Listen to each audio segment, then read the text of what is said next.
Hello बच्चों, let's read this question. The question says the most important factor which determine the increase in human population in India during 20th century. 1. Natality, 2. mortality, 3. immigration, 4. emigration. ये जो question यहाँ पर दिया गया है ये एक बहुत ही इजी क्वेश्चन है और इसको सॉल्व करने के लिए हमारे पास जो की कॉन्सेप्ट होना जरूरी है वो है to know about the factors controlling human population. तो ये जो 4 फैक्टर्स ऑप्शन में दिए गए हैं हम उसके बारे में ही बात करेंगे। तो पहला बोला गया है कि नैटलिटी। ये नैटलिटी का मतलब है न्यू बॉर्न।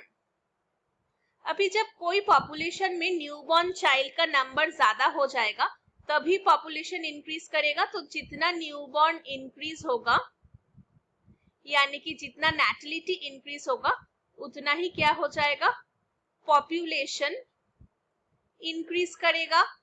तो हमें से यही पूछा गया है तो हमारा आंसर आ जाएगा नैटलिटी। अभी दूसरे के बारे में भी बात कर लेते हैं। सेकेंड हमको बोला गया है कि मॉर्टलिटी।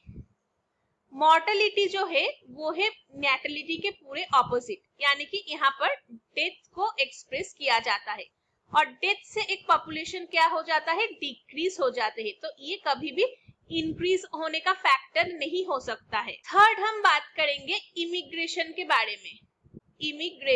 इमिग्रेशन का मतलब कहीं दूसरे जगह से कोई एक पर्टिकुलर पॉपुलेशन में रहने के लिए आना। तो हम बोल सकते हैं कम इन for staying permanently. So इसके वजह से भी इंक्रीज हो सकते हैं, लेकिन इसको हम इंडिया के 20th सेंचुरी की पॉपुलेशन इंक्रीज करने के लिए एक फैक्टर नहीं मान सकते हैं क्योंकि तब उतना ज्यादा इमिग्रेशन नहीं हुआ था। और लास्ट हम लोग बात कर लेते हैं एमिग्रेशन।